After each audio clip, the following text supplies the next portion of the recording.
প্রাণীবিদ্যা বিভাগের মাস্টার শেষ পর্বের মৎস্য শাখার শিক্ষার্থীরা। আমি তোমাদেরকে পড়াবো মৎস্য জিনতত্ত্ব এবং মৎস্য রোগবিদ্যা ও পরজীবীবিদ্যা। এই কোর্সটি fish genetics and fish pathology and parasitology, course code 31-31-25। অর্থাৎ তোমাদের যেই কোর্সগুলো আছে তার ভেতরে সর্বশেষ যে কোর্সটা থিওরিটিক্যাল, সেই কোর্সটা আমি পড়াবো। তো আমরা শুরু করার ক্ষেত্রে প্রথমেই তোমাদের কোর্স সম্পর্কে একটু ধারণা নেই। তোমাদের সিলেবাসে টোটাল 32 ক্রেডিটের মাস্টার্সে আছে। তার ভেতরে তোমরা থিওরি পরীক্ষা দিবা 1, 2, 3, 4, 5, 6, 7, অর্থাৎ 7টা কোর্সে তোমরা পরীক্ষা দিবা। প্রত্যেকটাই ফুল 100 মার্কসের পরীক্ষা, অর্থাৎ 4 ক্রেডিট করে। তো এখানে আমাদের কোর্স কোড যেটা দেখো তোমরা, 31 দিয়ে তোমাদের মাস্টার্সের আমাদের সাবজেক্টের কোড শুরু হচ্ছে 31 দিয়ে, আর 31 আরেকটা যেটা সেটা হচ্ছে তোমাদের মাস্টার্সের কোড, সেই হিসাবে 31-31-01, তারপরে হচ্ছে 15, 17, 19, 21, 23 এবং আমি যেটা পড়াবো সেটা হচ্ছে 25। আর তোমাদের আছে হচ্ছে প্র্যাকটিক্যাল। এখানে তোমাদের মাস্টার্সে একটা বড় নম্বর 150 মার্কস, এইটা কিন্তু তোমাদের প্র্যাকটিক্যালে। অর্থাৎ প্র্যাকটিক্যালে তোমরা এই পর্যন্ত 100 মার্কসের পরীক্ষা দিয়ে এসেছো এবং সেক্ষেত্রে অনলি 40-তে পাস ছিল, কিন্তু এখন কিন্তু 60-তে পাস, অর্থাৎ 60 না পেলে কিন্তু পাস করা যায় না, যেটা পাওয়াটা অনেকটাই টাফ।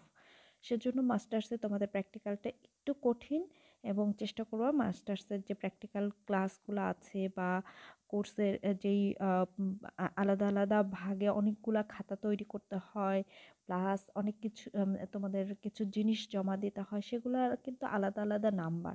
সেক্ষেত্রে কোনো একটা জিনিস যদি তোমরা জমা না দাও, সেক্ষেত্রে কিন্তু সেই মানে অংশের নম্বরটা তোমরা কিন্তু পাবে না। সেক্ষেত্রে একটু কেয়ারফুল হবা। হয়তো বা তোমরা ভাবতে পারো এই সামান্য নম্বরের জন্য হচ্ছে আমি এত কষ্ট কেন করব।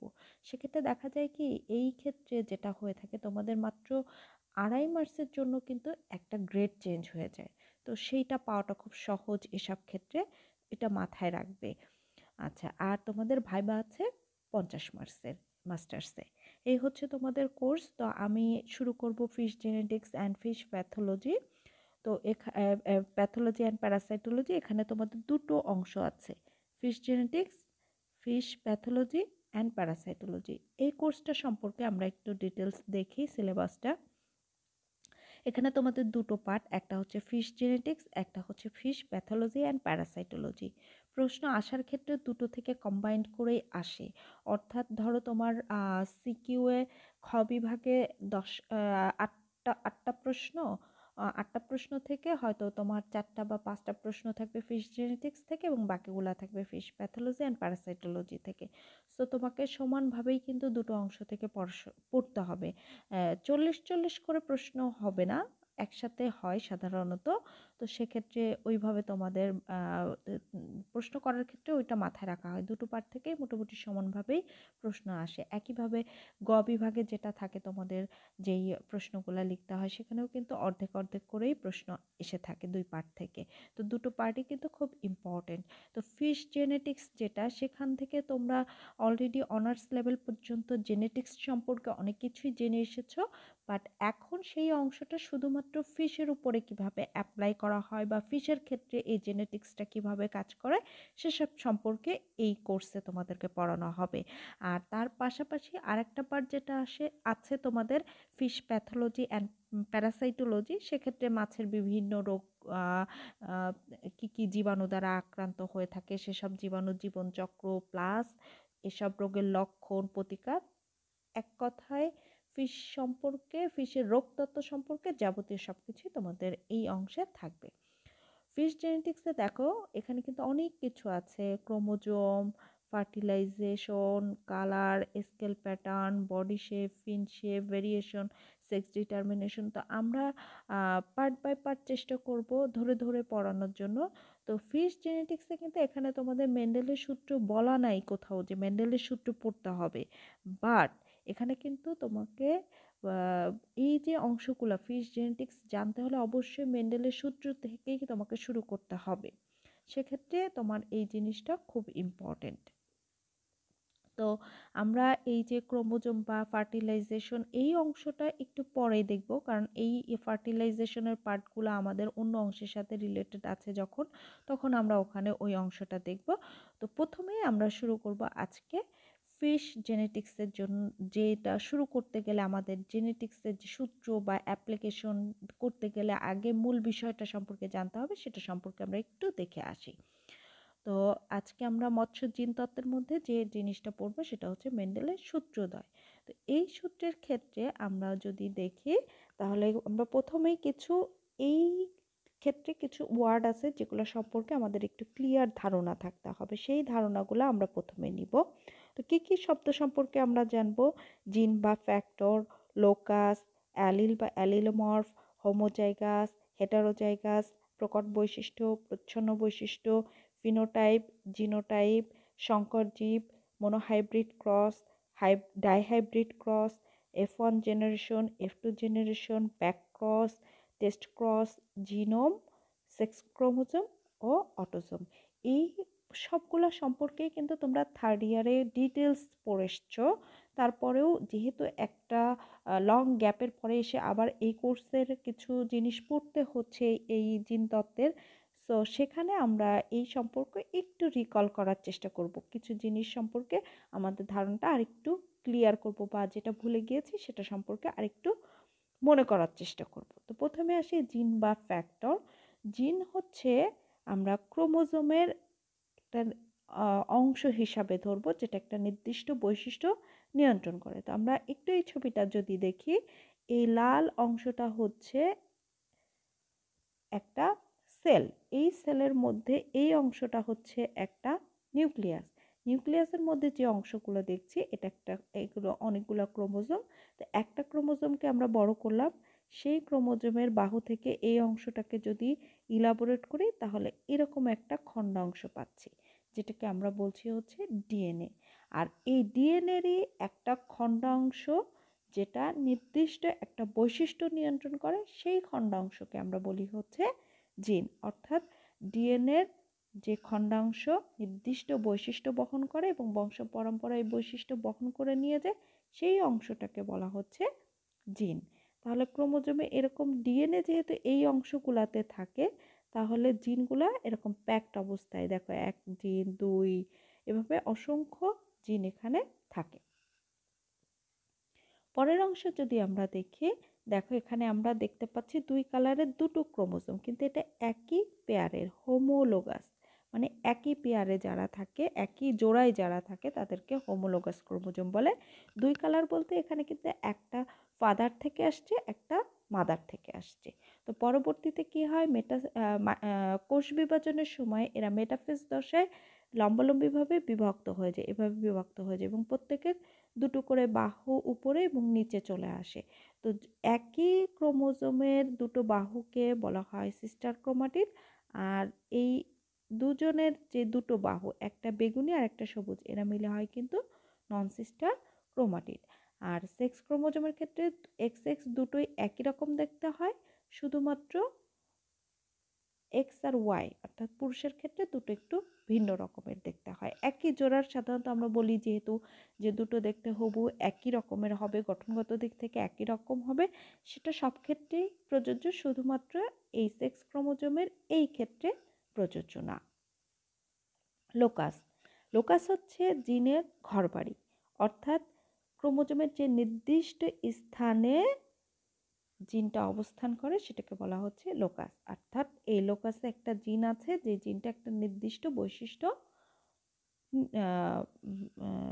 বৈশিষ্ট্য প্রকাশে ভূমিকা রাখে।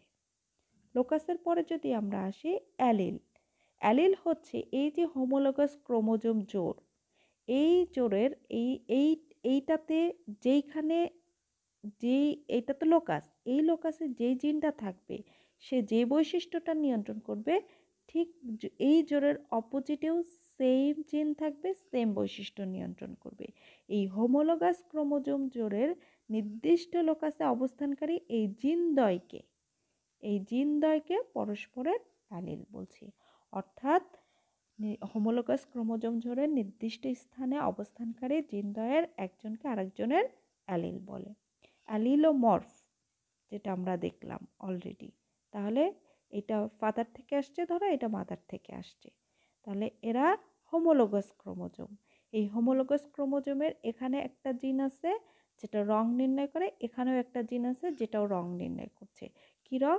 এটা হচ্ছে বেগুনি কালার আর এটা হচ্ছে সাদা কালার। একটা নির্দিষ্ট বৈশিষ্ট্য কিন্তু ফুলের রঙের বৈশিষ্ট্যটাকে নিয়ন্ত্রণ করছে। তাহলে এদের পরস্পরকে বলা হচ্ছে অ্যালিল, এবং এদের যে নির্দিষ্ট স্থানে আছে সেটা হচ্ছে এদের লোকাস। হোমোজাইগাস জিনদ্বয় যদি একই ধরনের হয়, একটু আগে আমরা দেখে আসলাম যে একটা পার্পেল ছিল, একটা হচ্ছে সাদা ছিল, অর্থাৎ দুটো ভিন্ন রকমের ছিল। কিন্তু যদি এরকম থাকে যে দুটোই সাদা বা দুটোই লাল রঙের জিন, দুটোই একই রকম থাকে, তাহলে সেটাকে বলা হবে হোমোজাইগাস। আমরা সাধারণত এই জিনকে লেখার জন্য যেটা করে থাকি, যদি কালারটা হয় লাল তাহলে রেড, তাহলে তার প্রথম অক্ষর বড় হাতের আর লিখি। এটা দিয়ে আমরা জিনটাকে বা অ্যালিলটাকে রিপ্রেজেন্ট করে থাকি। তাহলে যদি এখানে আমরা লাল কালার ধরি, তাহলে দুটোই লাল আছে, একই রকমের দুটো জিনই একই ধরনের, এজন্য এটা হচ্ছে হোমোজাইগাস। এখানে যদি আমরা দেখি তাহলে দেখো একটা লাল, একটা হচ্ছে ব্লু। এবং সাধারণত এক্ষেত্রে যেটা করা হয়, যেটাকে আমি প্রথমে ধরেছিলাম আর বড় হাতের আর লিখেছি, ঠিক অপোজিটটা কিন্তু ব্লুর জন্য বি লেখা যাবে না, এটার জন্য সাধারণত স্মল আর লিখতে হয়। অর্থাৎ যেটাকে আমি ক্যাপিটাল লেটার ধরবো, অপোজিটটা অবশ্যই তার স্মল লেটারটাই হবে। তাহলে এইটা দুই ধরনের আছে কালার, একটা হচ্ছে বড় হাত লাল আর একটা হচ্ছে ব্লু, এজন্য এটাকে বলা হচ্ছে হেটারোজাইগাস। তাহলে হোমোজাইগাস হেটারোজাইগাস আমরা বুঝতে পেরেছি কাকে বলে। এখন আসি আমরা হচ্ছে প্রকট আর প্রচ্ছন্ন বৈশিষ্ট্য দেখব। তো প্রকট বৈশিষ্ট্য কাকে বলবো? এই অবস্থায় কিন্তু আমরা বলতে পারবো না কে আছে আর কে নাই। শুধুমাত্র কোন অবস্থায়? এই হেটারোজাইগাস কন্ডিশনেই সাধারণত আমরা প্রকট প্রচ্ছন্ন কিনা সেটা বুঝতে পারি। এজন্য আমরা বলবো যে প্রকট হেটারোজাইগাস অবস্থায় দুটো জিনের মধ্যে যেই জিনের বৈশিষ্ট্যটা প্রকাশ পাবে সে হবে প্রকট, আর যার বৈশিষ্ট্যটা প্রকাশ পাবে না সে হবে প্রচ্ছন্ন। যদি এখানে ধরি যে এই বড় হাত আর ধরেছিলাম, তাহলে এখানে এই কন্ডিশন আছে, তাহলে এক্ষেত্রে এই লাল রংটা যদি প্রকাশ পায় তাহলে লাল রংটা হচ্ছে প্রকট বৈশিষ্ট্য, আর ধরলাম এটা সাদা রং, এটা প্রকাশ পায় নাই, তাহলে এটা সাদাটা হবে হচ্ছে প্রচ্ছন্ন। অর্থাৎ হেটারোজাইগাস অবস্থায় যেই জিনের বৈশিষ্ট্যটা প্রকাশ পাবে সেই বৈশিষ্ট্যটা হচ্ছে প্রকট বৈশিষ্ট্য, আর যে বৈশিষ্ট্যটা সুপ্ত অবস্থায় থাকবে সেটা হচ্ছে প্রচ্ছন্ন বৈশিষ্ট্য। তাহলে প্রকট প্রচ্ছন্ন এটা সম্পর্কে আমরা জানলাম। এখন আমরা যেটা দেখব সেটা হচ্ছে ফিনোটাইপ আর হচ্ছে জিনোটাইপ। যে বৈশিষ্ট্যটা বাহ্যিকভাবে আমরা দেখতে পাবো সেটা হচ্ছে ফিনোটাইপ। অর্থাৎ এখানে আমরা কি দেখতে পাচ্ছি, এটাও লাল হবে, এটাও বলেছি লাল হবে, কারণ এখানে সাদাটা তো দেখা যাবে না, ব্লুটা দেখা যাবে না, তাহলে এটা হচ্ছে লাল, এটাও লাল হবে। এই যে বাহ্যিকভাবে যেটা দেখতে পাচ্ছি সেটা হচ্ছে ফিনোটাইপ, অর্থাৎ বাহ্যিকভাবে যে বৈশিষ্ট্য বোঝা যায় বা দেখা যায় সেটাই হচ্ছে ফিনোটাইপ। এখন আসি হচ্ছে এই লাল বৈশিষ্ট্যের ক্ষেত্রে আমার জিনোটাইপ আমরা ধরেছিলাম এরকম হবে, আর এর ক্ষেত্রে জিনোটাইপ ধরেছিলাম বড় হাতের আর আর ছোট হাতের আর হবে। তাহলে এখানে যদি আমরা দেখি যে জিনোটাইপ কোনটা, এইটা আর এইটা, এই ক্ষেত্রে আমরা এটাকে বলি প্রকট। আর প্রচ্ছন্ন হলে সবসময় আমরা যদি বলি তাহলে দুটোই ছোট হাতের আর হতে হবে প্রচ্ছন্নর ক্ষেত্রে। তাহলে এখানে জিনোটাইপ যদি বলি, এই একটা জিনোটাইপ, এই একটা জিনোটাইপ, এই একটা জিনোটাইপ, দুটো যদি একই রকমের হয়, মানে এখানে দুটোই একই রকম, এখানে দুটোই একই রকম, তাহলে এরা হোমোজাইগাস বা আমরা বলে থাকি বিশুদ্ধ, বা আমরা বলবো হচ্ছে বিশুদ্ধ। আর যদি ভিন্ন রকমের হয়ে থাকে তাহলে আমরা তাকে বলে থাকি হেটারোজাইগাস বা সংকর। আমরা তাহলে বলবো হচ্ছে হেটারোজাইগাস বা সংকর। তাহলে মোটামুটি আমরা এগুলো বুঝতে পেরেছি। এখন আমরা নেক্সটে দেখি যে পুরো বিষয়টাকে দেখো, প্রথমেই দুটো ক্রোমোজোম একই জোড়ের, এজন্য এরা হোমোলোগাস ক্রোমোজোম। এক্ষেত্রে আমরা যদি দেখি এই বড় হাতে এই এই এটা হচ্ছে ছোট হাতের, এটা হচ্ছে বড় হাতের এর অ্যালিল। আর দুটো একই জায়গায় থাকলে এটা হোমোজেগাস, এবং বড় হাতের অক্ষর থাকলে সেটা হয় হচ্ছে প্রকট বা ডমিনেন্ট, এর জন্য এটা ডমিনেন্ট পেয়ার বলছি। এটা দুটো, একটা বড় একটা ছোট আছে, এর জন্য হেটারোজাইগাস। আর এখানে যদি আমরা দেখি যে এটা গেল হেটারোজাইগাস, এক্ষেত্রে যদি আমরা বলি এরা হচ্ছে হোমোজাইগাস কিন্তু রিসেসিভ, অর্থাৎ প্রচ্ছন্ন অবস্থায় আছে। তাহলে এ হচ্ছে কি হোমোজাইগাস ডমিনেন্ট, আর এ হচ্ছে হোমোজাইগাস রিসেসিভ, অর্থাৎ এ প্রকট আর এ হবে হচ্ছে প্রচ্ছন্ন। আর এই জিনগুলো যেই স্থানে আছে সেটা হচ্ছে এদের লোকাস। এখন সংকর জীব, আমরা অলরেডি সংকর কি এটা শিখেছি, যে যদি জিনোটাইপ ভিন্ন টাইপের থাকে তাহলে সেই ধরনের যেই গঠনটা সেটা হচ্ছে ওই হেটারোজাইগাস কন্ডিশনের যেই অবস্থাটা জীবটা থাকবে সেটাকে আমরা বলছি সংকর। অর্থাৎ জিনোটাইপটা যদি দুই রকম হয়, দুটো জিন থাকে, তাহলে সেটা হচ্ছে সংকর জীব। মনোহাইব্রিড ক্রস, আমরা মেন্ডেলের সূত্রে যে ক্রস ঘটাবো সেক্ষেত্রে যদি এক জোড়া বৈশিষ্ট্য নিই তাহলে সেটা হচ্ছে মনোহাইব্রিড ক্রস, আর যদি দুই জোড়া বৈশিষ্ট্য নিয়ে ক্রস ঘটানো হয় তাহলে সেটা হবে ডাইহাইব্রিড ক্রস। F1, যখন একটা ক্রস শুরু করা হয় তাহলে প্রথমে যেই জেনারেশন নিয়ে শুরু করা হয় তারা হচ্ছে প্যারেন্টস, তাদেরকে আমরা P1 ধরি, বাবা মা। তাদের যে বংশধরটা আসে সেটাই হচ্ছে F1, অর্থাৎ ফার্স্ট ফিলিয়াল জেনারেশন, প্রথম বংশধরকে বলা হয় হচ্ছে F1। F2, F2 হচ্ছে কি এই যে F1 যারা, এদের ভেতরে যখন ক্রস হবে তখন এদের যে বংশধরটা পাওয়া যাবে তখন তাদেরকে বলা হবে F2, সেকেন্ড ফিলিয়াল জেনারেশন। এর পরবর্তীতে যদি আমরা আরও দেখি যে আমরা তো দ্বিতীয় পর্যন্ত পেলাম, আমরা যদি বলি F3 তাহলে সেক্ষেত্রে কি হবে? তাহলে সেক্ষেত্রে যেটা হয় যে F2 ক্রস F2, তাহলে তাদের যে সন্তানটা আমরা পাবো সেটা হবে হচ্ছে F3। তাহলে এই হচ্ছে আমাদের যে generation, first filial generation, second filial generation, third filial, এভাবে পর্যায়ক্রমে হতে থাকে। জিনোম, এক সেট ক্রোমোজোম, আমরা তো ডিপ্লয়েড হলে হবে না, বা কোনো জীবের সকল জিনের সমষ্টি বললে হবে না, অবশ্যই বলতে হবে এক সেট, বা আমরা কি বলতে পারি, আমরা বলতে পারি গ্যামেট, কারণ গ্যামেট কি হ্যাপ্লয়েড, তারও কি থাকে এক সেট ক্রোমোজোম থাকে। তাহলে এক সেট ক্রোমোজোম বা হ্যাপ্লয়েড সেট ক্রোমোজোমে যে যত জিন থাকবে তার সমষ্টিটাই হচ্ছে জিনোম। আর আমরা সেক্স ক্রোমোজোম যেটা দেখব সেটা হচ্ছে এই মানুষের ক্ষেত্রে যদি আমরা বলি এই 23 জোড়া ক্রোমোজোমের মধ্যে আমরা এই এক জোড়া শুধু দেখব, এক্স আর ওয়াই যেটা আছে এই এক জোড়া হচ্ছে সেক্স ক্রোমোজোম, আর বাকি যে 22 জোড়া থাকে সেটা দেহ ক্রোমোজোম বা অটোজোম। এরা কিন্তু ডিপ্লয়েড, অর্থাৎ এরা হচ্ছে 2n, আর এরা হয় হচ্ছে এদের যেই গ্যামেট তৈরি হয় সেটা হয় n। আমরা সূত্র পড়ার আগে প্রথমে ব্যাখ্যা দিয়ে শুরু করি। তো মেন্ডেলের প্রথম সূত্র যে দেয়া সেটার ক্ষেত্রে আমরা বিশুদ্ধ কালো মাছ দিয়েই কিন্তু করতে হবে, অন্য কিছু দিয়ে করলে হবে না, কারণ এখন মাস্টার্সে এগুলাই হচ্ছে তোমাদের মূল বিষয়টা থাকবে। সেক্ষেত্রে বিশুদ্ধ কালো তেলাপিয়া আর বিশুদ্ধ সাদা তেলাপিয়া, এদেরকে আমরা কিভাবে ধরবো, এদের জিনোটাইপটা সেটা আমাদেরকে দেখতে হবে। তো আমরা প্যারেন্ট ধরার আগে আমরা একটু দেখে আসি বিশুদ্ধ কালো তেলাপিয়া, অর্থাৎ কালো রংটা এখানে প্রকট আর সাদা রংটা প্রচ্ছন্ন। তাহলে এখানে আমরা তোমাদের বইয়ে যেহেতু এ দিয়ে ধরা আছে আমরা এ দিয়ে ধরবো। তাহলে এ যদি এ হয় তাহলে এ অবশ্যই হতে হবে ছোট হাতের এ। বিশুদ্ধ মানে দুটো একই ধরনের, তাহলে এটা হবে এইটা, এটা হবে এইটা। এখন আমরা দেখি প্যারেন্ট ফিনোটাইপ, একটা ছিল কালো, তার সাথে ক্রস হবে সাদা। জিনোটাইপ কি হবে আমরা অলরেডি বলে আসলাম, ধরেছি এটা, তাহলে এইটা এখন গ্যামেট যখন তৈরি হয় এখান থেকে দুটো গ্যামেট তৈরি হয়, এটাতে বড় হাতের এ আসবে, এটাতেও বড় হাতের এ আসবে, কিন্তু আমি একটা দেখাচ্ছি। তোমরা যখন খাতায় করবে তখন অবশ্যই দুটো দেখাবে। তাহলে এখানেও সেম দুটো পাবো একই রকমের, এর জন্য একটা লিখেছি।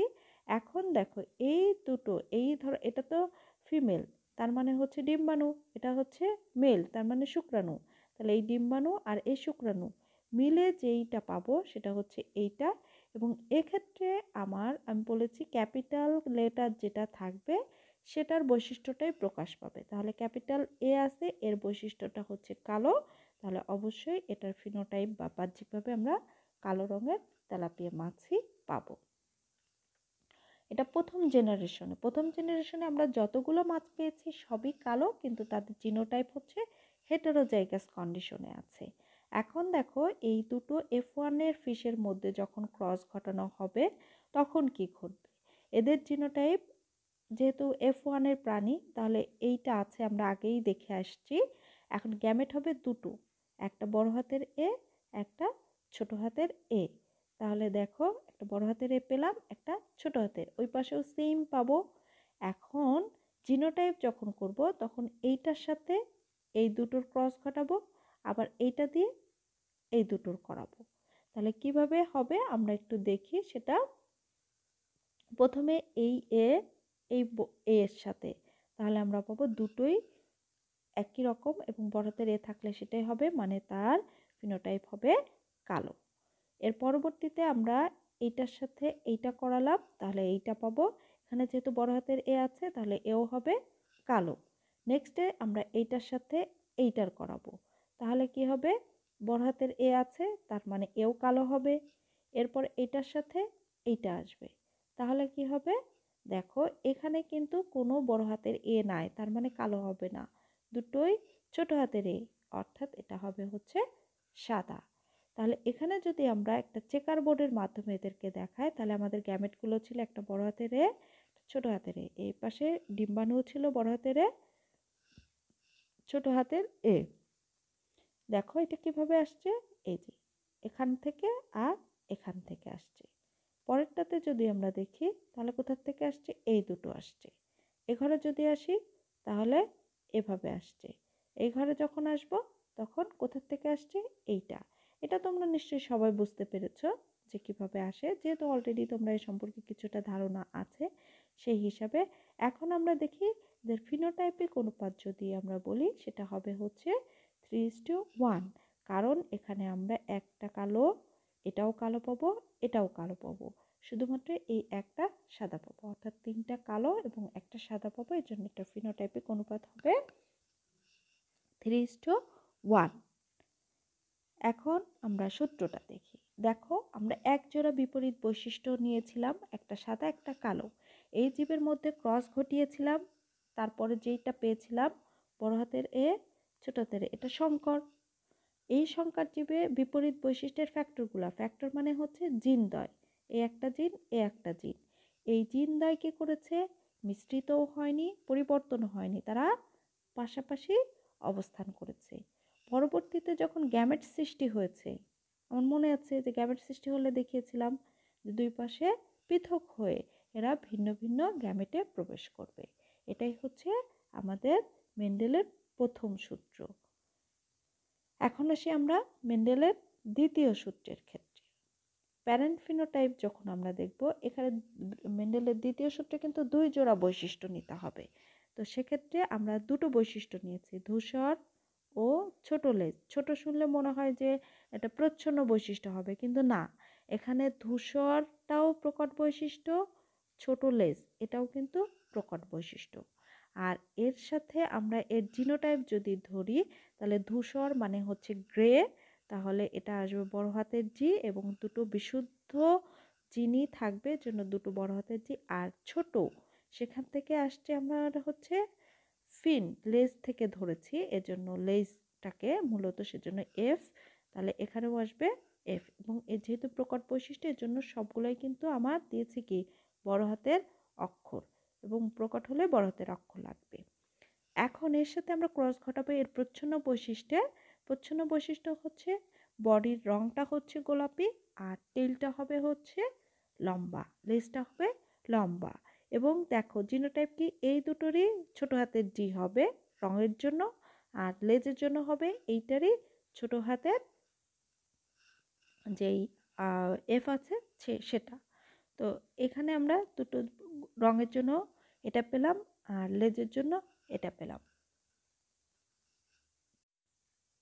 এখন আমাদের যেটা করতে হবে সেটা হচ্ছে গ্যামেট তৈরি করতে হবে। গ্যামেট তৈরির জন্য এখানে তোমাদের কোনো কোনো ক্ষেত্রে কারো সমস্যা হতে পারে, সেজন্য আমি বলছি দেখো আমারটা একটু মাথায় রাখবা।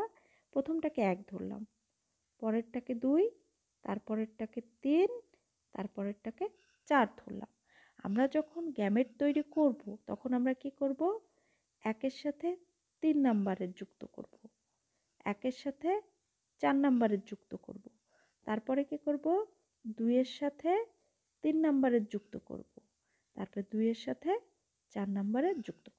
এটা আমরা একটু মনে রাখার চেষ্টা করব, তাহলে তোমাদের যে গ্যামেট তৈরিতে যে প্রবলেমটা হয় আশা করি সেটা আর হবে না। তো এখন আমরা গ্যামেট যদি তৈরি করি তাহলে এই সূত্র অনুযায়ী যদি আমরা দেখি কিভাবে হবে, দেখো 1-এর সাথে 3 মানে হচ্ছে বড় হাতের জি বড় হাতের এফ। আবার যদি আমরা করি 1-এর সাথে 4 তাও বড় হাতের জি বড় হাতের এফ হবে। আবার যদি আমরা 2-এর সাথে 3 করি বড় হাতের জি বড় হাতের এফ হবে। আবার যদি 2-এর সাথে 4 করি তাহলে একই হবে। একই যেহেতু হবে সেজন্য আমি বারবার না লিখে একবার লিখেছি।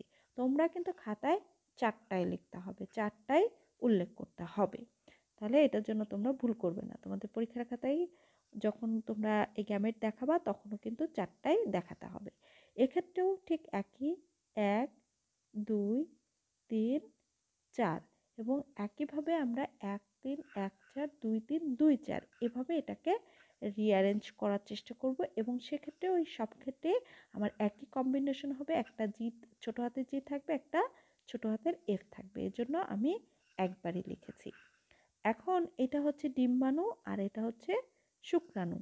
এরা যখন একসাথে আসবে তখন এদের জিনোটাইপ কি হবে, দেখো প্রথমে একটা বড় হাতের জি, তারপরে জি একই টাইপের লেটারগুলোকে পাশাপাশি রাখতে হবে এবং ওই লেটারের মধ্যে যে ক্যাপিটাল তাকে আগে রাখতে হবে, যে স্মল তাকে পরে রাখতে হবে। তাহলে প্রথম বড় হাতের জি, তারপরে ছোট হাতের জি, তারপরে হচ্ছে বড় হাতের এফ, তারপরে হচ্ছে ছোট হাতের এফ।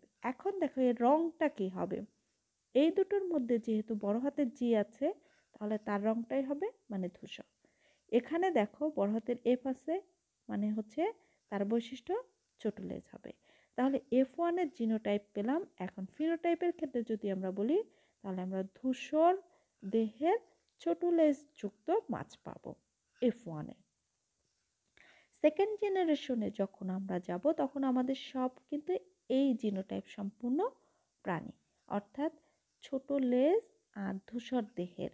এখন দেখি আমরা শিখেছি কিন্তু 1 3 1 4 2 3 2 4, তাহলে 1 2 3 4। তাহলে দেখো 1 3 মানে বড় হাতের জি বড় হাতের এফ, 1 4 মানে বড় হাতের জি ছোট হাতের এফ, 2 3 মানে ছোট হাতের জি বড় হাতের এফ। এখানে তোমরা বলতে পারো বড় হাতের এফ কেন আগে লিখি নাই, আমরা যেহেতু জি দিয়ে শুরু করেছি এবং জিটাকে আগে রেখেছি এজন্য জি ছোট হাতের বা বড় হাতের সেটা বিষয় না, তখন দুটো ভিন্ন হলে যাকে আমি আগে দিয়ে শুরু করব তাকে আমাকে আগে রাখতে হবে। কিন্তু যখন দুটো জি তখন যে বড় হাতের সে আগে আসবে, যখন দুটো এফ তখন যে বড় হাতের সে আগে আসবে, এইটুকু আমাকে মাথায় রাখতে হবে। তাহলে 2 4 মানে হচ্ছে ছোট হাতের জি ছোট হাতের এফ। একইভাবে ওই পাশেও আমরা সেম জিনিস পাবো, 1 3 1 4 2 3 2 4, এভাবে মনে রাখার চেষ্টা করবা। আচ্ছা এখন এটাকে আমার চেকার বোর্ডে দেখাতে হবে। তো আমরা চেকার বোর্ডটা দেখি, এটা হচ্ছে আমাদের চেকার বোর্ড। দেখো এখানে গ্যামেট 1 3 1 4 2 3 2 4 ওইভাবে যেটা করেছি পরপর রাখিয়েছি। এবার এখানেও 1 3 1 4 2 3 2 4 এভাবে গ্যামেটগুলোকে রেখেছি।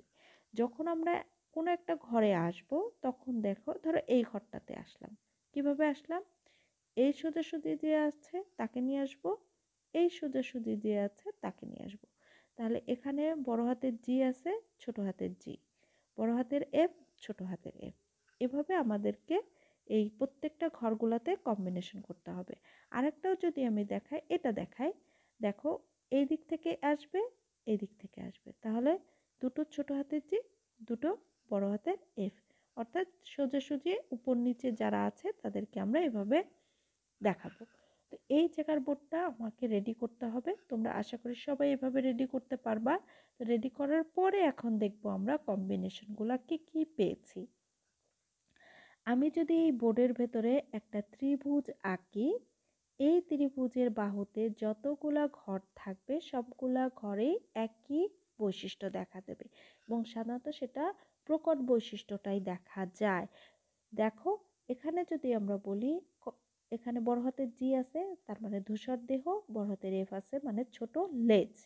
এখানেও যদি আমরা দেখি বড় হাতের জি আছে, বড় হাতের এফ আছে, অর্থাৎ এখানে যদি আমরা বলি 1 2 3 4 5 6 7 8 9, এই 9টা ঘরে প্রত্যেকের মিনিমাম একটা বড় হাতের জি আছে, তার মানে এরা অবশ্যই ধূসর দেহের হবে এবং প্রত্যেকের মিনিমাম একটা করে বড় হাতের এফ আছে, তার মানে এরা ছোট লেজ যুক্ত হবে। এবং এই যে 1 3 1 4 2 3 2 4 এই অর্ডারে যদি এদেরকে আমি সাজাতে পারি, তাহলে এরা সব সময়ের জন্য দেখা যাবে যে প্রকট বৈশিষ্ট্য, এই যে 9টা ঘর আমি দেখালাম, এই 9টা ঘরে সবসময় প্রকট বৈশিষ্ট্যই দেখা যাবে এবং এরা একই বৈশিষ্ট্য দেখা দেয়। এই 9টা ঘর সবসময় একই বৈশিষ্ট্য দেখা দেবে। একইভাবে এই ত্রিভুজের যদি 3টা শীর্ষ বলি, একটা, দুটো, তিনটে, দেখো এদের কারোর বড় হাতের জি নাই। বড় হাতের জি নাই মানেই হচ্ছে প্রচ্ছন্ন বৈশিষ্ট্য, অর্থাৎ গোলাপি রং হবে, কিন্তু প্রত্যেকের মিনিমাম একটা করে বড় হাতের এফ আছে, যার কারণে এদের লেজটা হয়ে যাবে ছোট। আবার যদি আমরা আরেকটা ত্রিভুজ আঁকি, তাহলে দেখো আমি একটু ক্লিয়ার করে দেখাই, তাহলে দেখো এই যে এখানে একটা ঘর, এখানে একটা ঘর, এখানে একটা ঘর, এ ঘরের প্রত্যেকেরই মিনিমাম একটা করে বড় হাতের জি আছে, অর্থাৎ এরা ধূসর দেহের হবে কিন্তু কোনো বড় হাতের এফ নাই, যার কারণে এদের লেজ হবে লম্বা। আর এই যে শেষের ঘর, এখানে সবসময়ের জন্য আমরা যে প্রচ্ছন্ন বৈশিষ্ট্যটা নিয়ে থাকি সেটাই হয়ে থাকে, এক্ষেত্রে সবসময় প্রচ্ছন্ন বৈশিষ্ট্যটাই দেখা যায়। এখন যদি আমরা দেখি, তাহলে দেখো F2 জেনারেশনে আমার এই 9টা 1 2 3 4 এই 9টা মাছ হবে ধূসর দেহের এবং লেজ হবে ছোট। এই 3টা ঘরে দেখো এদের দেহ হবে ধূসর কিন্তু এদের লেজ হবে বড়। এই 3টা ঘরের এদের গায়ের রং হবে গোলাপি কিন্তু লেজ হবে ছোট। আর এইটার ক্ষেত্রে আমার লেজ হবে বড় এবং গায়ের রং হবে গোলাপি, যেটা আমরা প্রচ্ছন্ন বৈশিষ্ট্য হিসাবে নিয়েছিলাম। এখন যদি আমরা দেখি এদের ফিনোটাইপিক অনুপাত, তাহলে দেখো যে এদের অনুপাত 9টা পেয়েছিলাম আমরা ধূসর দেহের ছোট লেজ, 3টা পেয়েছিলাম ধূসর দেহের বড় লেজ, 3টা পেয়েছিলাম আমরা গোলাপি বর্ণের ছোট লেজ, আর একটা পেয়েছিলাম আমরা গোলাপি বর্ণের বড় লেজ যুক্ত, অর্থাৎ 9:3:1। এটা মেন্ডেলের দ্বিতীয় সূত্রের ফিনোটাইপিক অনুপাত। এখন সূত্রটা যদি আমরা দেখি, 2 বা ততোধিক জোড়া বিপরীত বৈশিষ্ট্যের জীবের মধ্যে ক্রস ঘটালে প্রথম বংশধরে কেবল প্রকট বৈশিষ্ট্যগুলো প্রকাশ পাবে। এখন যদি দেখো আমরা 2 জোড়া বৈশিষ্ট্য নিয়েছিলাম, একটা ছিল হচ্ছে ধূসর, ধূসরের সাথে ছোট লেজ, আর একটা ছিল গোলাপির সাথে বড় লেজ। তাহলে 2 জোড়া বিপরীত বৈশিষ্ট্য, এদের মধ্যে ক্রস ঘটালে আমাদের প্রথম বংশধরে কিন্তু সবগুলোই পেয়েছিলাম ধূসর দেহের ছোট লেজ যুক্ত মাছ, অর্থাৎ প্রকট বৈশিষ্ট্য প্রকাশ পেয়েছে। পরবর্তীতে জনন কোষ যখন উৎপাদন করেছে তখন বৈশিষ্ট্যগুলো জোড়া ভেঙে, অর্থাৎ দেখো ধূসরের সাথে আমার ছিল হচ্ছে ছোট লেজ, আর আমার গোলাপির সাথে ছিল হচ্ছে বড় লেজ। তাহলে যদি তাই থাকে, পরবর্তীতে আমরা পেয়েছিলাম 3টা করে, যেখানে ধূসরের সাথে আমরা পেয়েছিলাম বড় লেজ আর গোলাপির সাথে আমরা পেয়েছিলাম ছোট লেজ। তাহলে যদি এটাই পেয়ে থাকি, তাহলে বৈশিষ্ট্য এরা জোড়াই ছিল, এরা জোড়াই ছিল, এরা কি করেছে জোড়া ভেঙে গিয়েছে, ভেঙে কি করেছে ভিন্ন ভিন্ন জনন কোষ সে প্রবেশ করেছে, অর্থাৎ এখানে তাদের স্বাধীনতা আছে, সে কার সাথে পেয়ার করতে চায়। এজন্য আমরা এই সূত্রটাকে কিন্তু স্বাধীনভাবে বিন্যস্ত হওয়ার সূত্র বলে থাকি। অর্থাৎ দুই বা ততোধিক জোড়া বিপরীত বৈশিষ্ট্যের জীবের মধ্যে ক্রস ঘটালে প্রথম বংশধরে কেবল প্রকট বৈশিষ্ট্যগুলো প্রকাশিত হবে ও জননকোষ উৎপাদনকালে বৈশিষ্ট্যগুলোর জোড়া ভেঙে পরস্পর থেকে স্বতন্ত্র বা স্বাধীনভাবে বিন্যস্ত হয়ে ভিন্ন ভিন্ন জননকোষে প্রবেশ করবে। এই ছিল তোমাদের আজকের যেই ক্লাসটা, সেই ক্লাসটা তোমাদের আমি নেক্সটে যেই আমাদের আরও যে টপিকসগুলো আছে ধীরে ধীরে পর্যায়ক্রমে আমরা সিলেবাস অনুযায়ী সেগুলো শেষ করার চেষ্টা করব। সে পর্যন্ত সবাই ভালো থাকে, সুস্থ থাকবে এবং যতটুকু পড়ানো হয়েছে এতটুকু নিজেরা আয়ত্ত করার চেষ্টা করবে, তাহলে নেক্সট ক্লাসগুলো আরও সহজ মনে থাকবে।